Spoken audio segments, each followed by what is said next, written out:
El Señor creó la flor para adornar la tierra, puso color y luz en cada primavera. Brilla con su color, llena todo de vida, regala su alegría sin pedir despedida. Su fragancia va llenando todo el aire, dulce como el sol. su aroma no se cae. El color y el olor atraen a las abejas, danza natural sobre flores tan bellas. Y en su pequeño ser hay un gran milagro.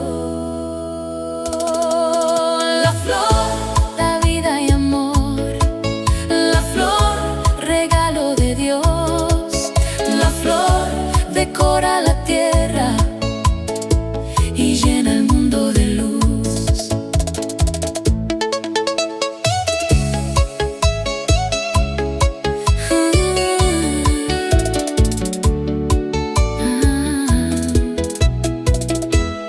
Las abejas van llevando el polen suave, de flor en flor la vida nunca se acabe.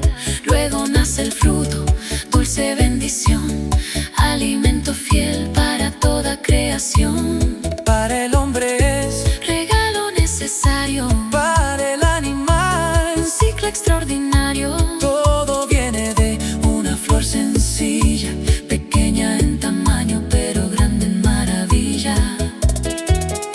Ay, flor bonita, belleza de la tierra, eres bendición que el cielo nos entrega.